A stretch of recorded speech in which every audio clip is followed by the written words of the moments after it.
Hi hello అందరికీ నమస్తే అండి. అందరూ ఎలా ఉన్నారు? మీరు అందరూ బాగుండాలని మనస్ఫూర్తిగా కోరుకుంటున్నాను. ఈరోజు రెసిపీ వచ్చేసి నేను ఇంట్లో ఎప్పుడు చేసుకునే విధంగా మీకు బెండకాయ పచ్చడి అయితే తయారు చేసి చూపించబోతున్నాను. ముందుగా వచ్చేసి స్టవ్ వెలిగించుకొని కడాయి పెట్టుకోవాలి. అందులో పచ్చిమిర్చి టమాటాలు వేసుకోవాలి. అంటే టమాటాలు వచ్చేసి 2 టమాటాలు, ఒక 6-7 పచ్చిమిర్చి తీసుకున్నాను, ఒక హాఫ్ స్పూన్ జీరా. ఇప్పుడు ఇవన్నీ కూడా 1 టేబుల్ స్పూన్ ఆయిల్ వేసి వేయించుకోవాలి. ఇవన్నీ కొంచెం మంచిగా ఫ్రై అవ్వాలి.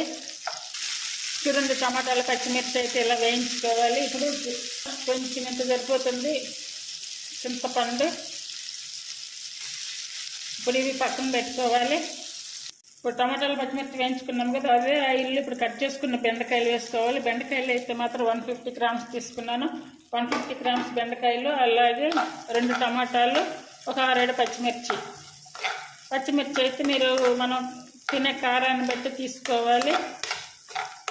పచ్చడి కాబట్టి నేనైతే కొంచెం కారం ఎక్కువగా ఉండేటట్టుగానే పచ్చిమిర్చి వేసాను. ఇందులో కొంచెం ఆయిల్ పడుతుంది. ఇది మరీ సిమ్ మీద కాకుండా కొంచెం మిడిల్ ఫ్లేమ్ మీద పెట్టుకొని వేయించుకోవాలి.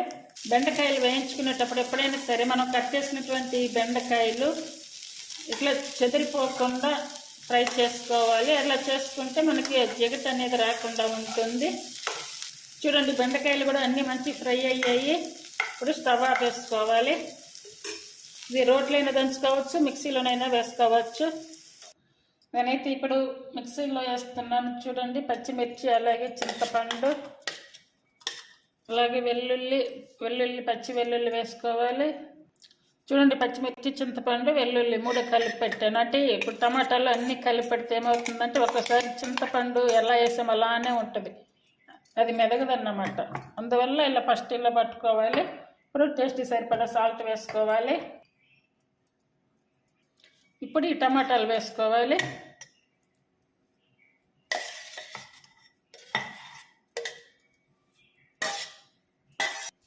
ఇప్పుడు ఈ టమాటాలు వేసుకొని పచ్చిమిర్చి టమాటాలు కూడా వేసుకున్నాం కదా, మరీ అయితే మెత్తగా పట్టలేదు. చూడండి, ఇలా కొంచెం కచ్చాపచ్చగా ఉండేలా పెట్టుకోవాలి. ఇప్పుడైతే ఈ వేయించుకున్నటువంటి బెండకాయ ముక్కలు వేసుకొని ఇవి కూడా కచ్చాపచ్చాగా పట్టుకోవాలి.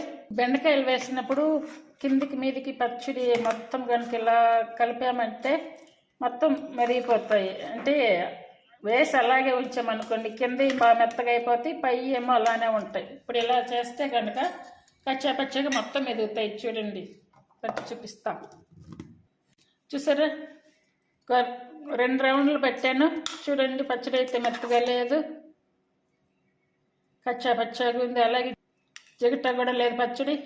ఇంకా తాలింపు అదేం పెట్టాల్సిన అవసరం లేదు. ఒకవేళ ఇంకా కొంచెం మెత్తగా కనుక వస్తే కనుక ఖచ్చితంగా జిగట వస్తుంది పచ్చడి. అలా జిగట రాకుండా ఉండాలి అంటే కనుక ఇలా కచ్చా పచ్చగా పట్టుకోవాలి. జిగట ఇచ్చినా పర్లేదు అనుకుంటే ఇంకొంచెం మెత్తగా పట్టుకుంటే సరిపోతుంది. నేనైతే ఇలాగే ఉంచేస్తున్నాను. ఇప్పుడు బెండకాయ టమాటా పచ్చడి అయితే రెడీ అయిపోయింది.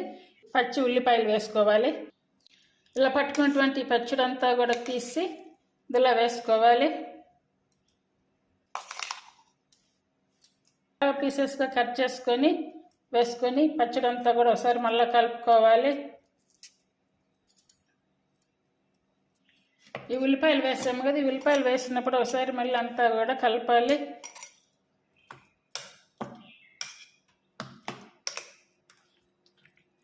చూడండి, బెండకాయ పచ్చడి అయితే రెడీ అయింది. నేను ఇంట్లో కూడా ఎప్పుడు ఇలాగే చేస్తుంటాను. ఒకవేళ రోట్లో దంచితే కనుక ఉల్లిపాయలు కూడా రోట్లో వేసి దంచుకోవచ్చు.